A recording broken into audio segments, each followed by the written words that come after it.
좋아요, 구독! 네, 반도체주 이야기 먼저 해보도록 하겠습니다. 최근 들어 반도체주 바닥을 통과했다는 신호는 지금 포착이 되고 있습니다. 외국인의 매수세가 나타나다가 지금은 잠시 쉬어가는 모양새고요. 또 반도체주의 중요한 실적이라고 할 수 있는 엔비디아도 호재적을 발표했습니다. 그럼 이후로 반도체주 주가의 진단 어떻게 하시나요?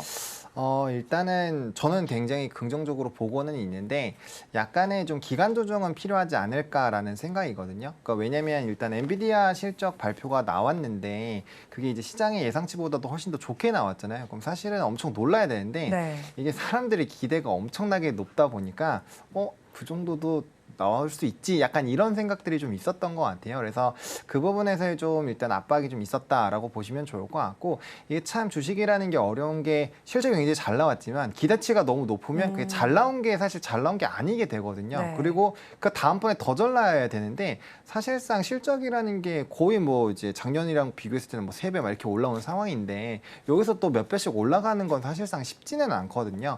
그래서 이제 앞으로의 만약에 이 성장성 자체가 조금 줄어든다라고 했을 때 그 부분에서의 좀 시장 반응도 사실 갈릴 수 있다라는 부분을 체크해 보시면 좋을 것 같고 일단 미국 증시 자체가 기술주들 빅테크 위주들로 좀 지수가 이제 상승을 했기 때문에 오늘 이번에 추수감사절에다가 이번에 또 조기 폐장을 하잖아요. 그러다 네. 보니까 이런 과정에서는 조금은 쉬어가는 흐름들이 나타나지 않을까라고 보여지고 있고요. 또 엔비디아 실적 발표 이후에 가이던스에서 가장 크게 좀 문제로 부각됐었던 과연 중국 지역의 그 물량들을 어떻게 해소를 할 것이냐에 대한 좀 명확한 가이드라인이 나오게 된다면 충분히 좀 반등의 기준 나올 수 있지 않을까 싶고요.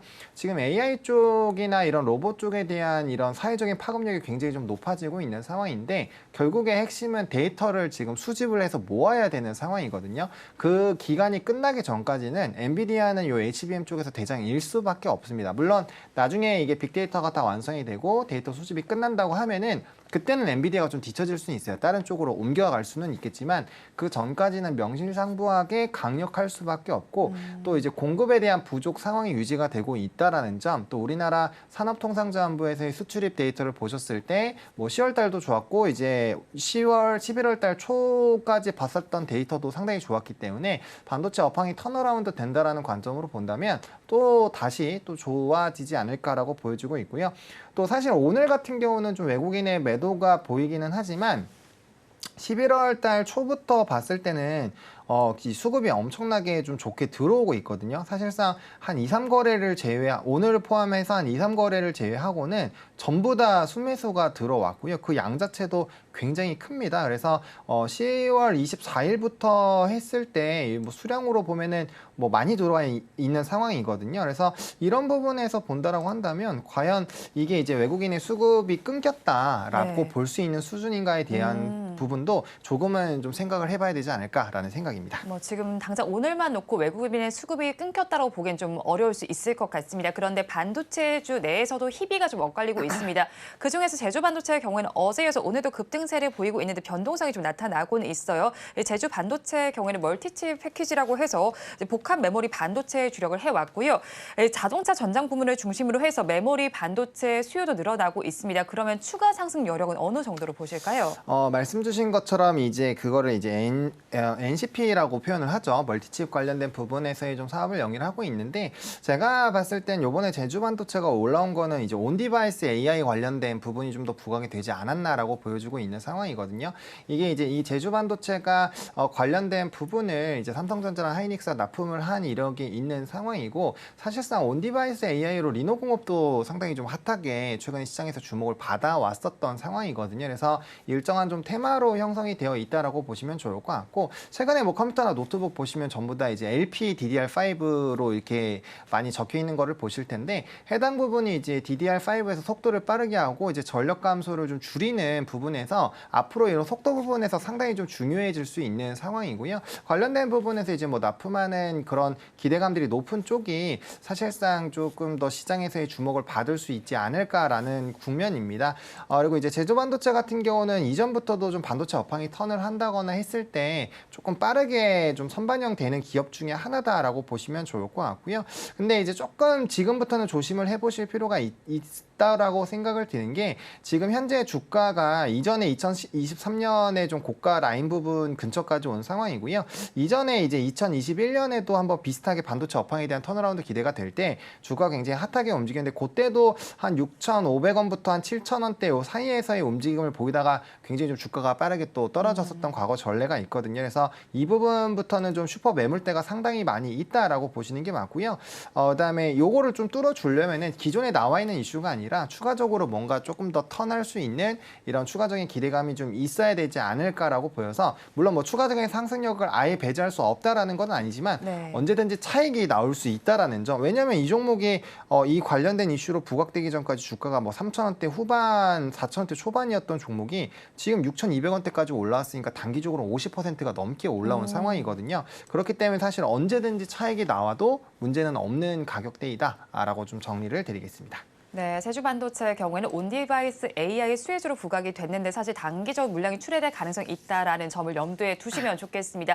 그럼 또 다음 종목도 좀 살펴보도록 할게요. SNS텍의 경우에는 우리나라에서 유일하게 반도체용 블랭크 마스크를 생산하는 업체입니다. 하지만 주가는 사실 올해 중반에 6만 원을 넘어서기도 했었는데 지금은 10월에 이제 3만 원대 초반까지 내려앉기도 했습니다. 하지만 그래도 회사 측에서는 수요가 공급을 초과한다라고 하면서 앞으로의 성장성을 좀 내세우기도 했는데요. 그렇다면 블랭크 마스크의 성장세 속에서 주가 전망을 저희가 어떻게 하면 좋을까요? 좀 이제 중장기적으로 본다라고 한다면 뭐 충분히 상방은 열려 있다라고 보시는 게 맞습니다. 일단은 뭐 올해 좀 주가가 핫하게 움직였던 것도 말씀 주신 것처럼 이제 공급을 초과하는 이런 수요가 있었다라는 점, 그리고 이제 중국향 쪽에서의 기대감이 상당히 높았었던 상황이거든요. 근데 아직도 최근에 보시면은 어쨌든 반도체 규제는 계속적으로 진행이 되고 있는 상황이고, 그 부분에서의 이제 중국에서도 좀 수요가 높아지는 기조들이 여전히 유지가 되지 않을까 싶거든요. 그렇게 했을 때는 이제 뭐 마스크 부분에서도 계속적인 좀 수혜가 나타나지 않을까라고 보여지고 있는 상황이고, 이 블랭크 마스크 쪽은 특히나 이제 앞으로의 좀 성장성이 상당히 좀 기대가 되고 있고, 최근에 이제 뭐 EUV 쪽으로도 블랭크 마스크에 대한 기대감이 높아지고 있는데 아직 이 시장 자체가 기회가 안 됐다고 보시는 게 맞아요. 그러니까 앞으로 열릴 시장이고 해당 부분이 열렸을 때 굉장히 좀 큰 수요가 또 나타날 수가 있는 상황이어서 앞으로의 뭐 성장성 같은 경우는 굉장히 좀 기대가 될 수밖에 없다라고 보시면 좋을 것 같고, 특히나 이제 중국 쪽에서 점유율 자체가 뭐 1, 2위를 좀 다투거든요. 물론 세계적인 기업 호야와 비교했을 때는 약간의 뭐 차이가 당연히 나지만 중국적인 지역만 본다라고 한다면 충분히 점유율적인 부분에서는 승부를 가릴 수 있을 정도로 사실 그 격차가 작기 때문에 네. 그런 부분에서 봤을 때 충분한 수혜를 조금 누려볼 수 있지 않을까라고 보여주고 있는 상황이고요. 일단 업황이 전반적으로 턴을 하고 있다는 점, 또 한번 대세적인 시세를 분출한 다음에 다시 한번 좀 턴을 해주고 있는 상황이기 때문에 뭐 단기적으로도 한번 전고점 트라이는 해볼 수 있다라고 보여주고 있고요.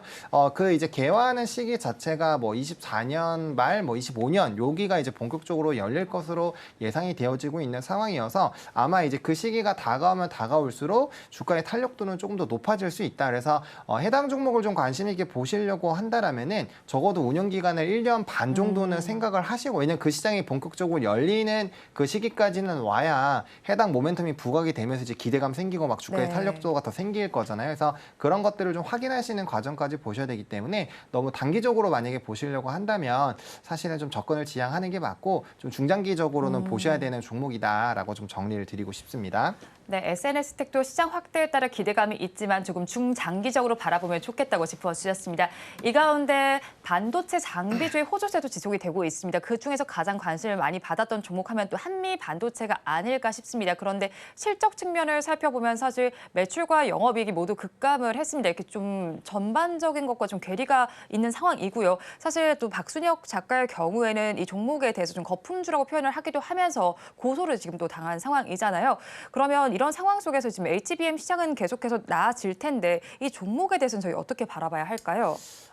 사실 뭐 이제 HBM 쪽이 계속적으로 상승력이 나오면 아마 한미반도체도 저는 우상향을 하지 않을까라는 생각을 하고 있습니다.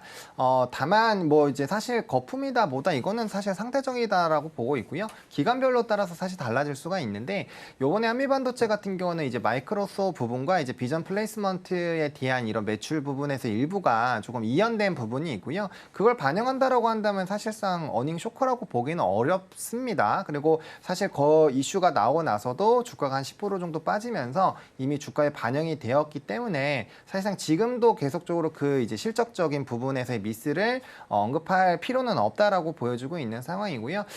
이제 중요한 거는 앞으로도 지금 이 회사가 어쨌든 주가가 굉장히 좀 많이 올라왔거든요. 네. 뭐 이제 주주 환원 정책 이슈 있으면서 이제 10,000원부터 거의 60,000원대까지 올라와 있는 상황이어서 사실상 이제 조금 고평가에 대한 뭐 현재 시점에서 절대적인 실적과 비교했을 때는 뭐 고평가라는 평가는 충분히 받을 수가 있습니다. 그래서 거기에 따른 약간의 좀 물량들 뭐 이제 어떻게 보면 손바뀜이 나타나는 거죠. 네. 계속 올라왔기 때문에 이제 HBM을 향후 계속 좋게 보시는 분들과 이제 또 신규로 접근하시려는 분들이 있을 수 있고 기존에 이제 가지고 계셨던 분들은 이제 조금 많이 올라왔으니까 이제 좀 정리하지 이런 좀 손바뀜이 나타날 수 있어서 일정 부분의 좀 기간 조정은 나올 수 있다라고 보시면 좋을 것 같고 다만 이제 이 HBM에 대한 공급적인 부분이 계속적으로 이슈가 된다면 TC 본도에 대한 얘기는 나올 수밖에 없거든요. 그럼 그렇게 됐을 때 한미반도체가 결국에는 부각이 될 수밖에 없다라는 점. 그리고 단기적으로는 또 ETF가 나오면서 단기적인 수급 쏠림과 기대감을 같이 받았었던 부분으로 주가가 또 탄력적으로 움직였는데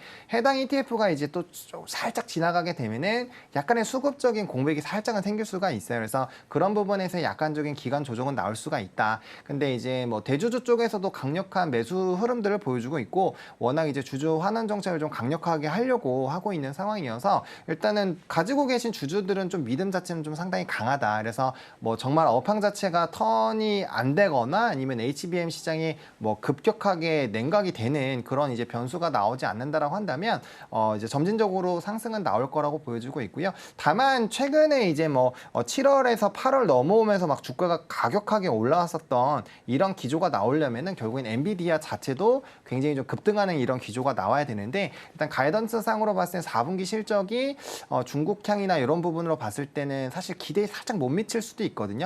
그런 상황이라고 가정을 한다면 이전만큼 폭발적인 성장이 나오기보다는 점진적인 우상향 기조로 간다라고 보시는 게 좋을 것 같고 최근에 이제 오픈 엣지 테크놀로지 같은 종목군들 이제 숨겨졌었던 HBM 관련된 종목군들이 또 부각이 되면서 좀 이렇게 강력한 상승력이 나오고 했었거든요. 네. 그런 부분에서 본다면 단기적으로는 이런 좀 고점 부분에 있는 HBM 관련된 종목군들은 약간 쉬어가는 흐름이 있고 약간 숨겨진 부분에서 좀 키높이를 맞추면서 약간의 순환매와 이런 손바뀜 기조가 일부분은 나올 수 있다라고 보시는 게 맞지 않을까라고 생각을 하고 있습니다. 네, 한미 반도체 손바뀜이 나오면서 기간 조정을 염두에 두자고 정리를 해주셨습니다. 오늘 반도체주 전반을 좀 살펴봤는데 탑픽 종목 이 안에서 가지고 오셨을까요? 네, 반도체 쪽에서 들고 왔고요. 이제 앞서 말씀드린 오픈 엣지 테크놀로지도 좀 좋게 보고는 있는데 얘는 단기간에 급등이 나와서 제오스라는 종목을 또 들고 왔습니다. 이게 이제 이 회사 같은 경우도 반도체와 디스플레이 그리고 로봇 쪽 세 가지 영역을 좀 사업을 하고 있는 회사인데 반도체 쪽에서는 이제 습식 세정 쪽을 다루고 있는 상황이고요. HBM 쪽에서 이제 TC 본도 쪽에 이런 공정들이 좀 중요해지다 보니까 결국엔 습식 세정에 대한 부분에서도 좀 부각이 되고 있거든요. 그래서 어쨌든 이 회사 자체도 어떻게 보면 HBM 수혜주 중에 하나다. 근데 이제 좀 끄트머리에 있는 수혜주다라고 보시면 좋을 것 같고 앞으로 이제 공정 자체가 굉장히 좀 고도화가 되고 있는 상황이어서 이런 세정 쪽에 대한 뭐 기대감도 여전히 좀 가져가실 수 있다라고 보시면 좋을 것 같습니다. 그리고 뭐 디스플레이 쪽 같은 경우는 전반적인 턴어라운드 나오고 있고 뭐 전장용에 대한 이런 수요가 늘어나고 있다라는 점, 또 6세대와 뭐 8세대에 대한 이런 기대감이 있다라는 부분 보시면 좋을 것 같고 또 신사업으로 로봇 쪽을 좀 다루고 있거든요. 결국엔 HBM이 움직이면서 AI 쪽이 움직이고 AI가 움직이면 또 로봇도 같이 사업적으로 네. 연관이 되어 있기 때문에 로봇 산업들도 요즘에 굉장히 좀 핫하잖아요. 근데 이제 로봇 쪽에서의 사업 성장성이 상당히 좀 격하게 나타나주고 있는 상황이어서 향후 로봇주로도 좀 상당히 부각이 될 수 있거든요. 그래서 그런 관점에서 본다면 뭐 제우스는 이제 반도체와 로봇 쪽을 동시에 가져갈 수 있는 부분이어서 조금 조금은 유리하게 또 들고 가실 수 있지 않을까라고 보여주고 있는 상황이고요.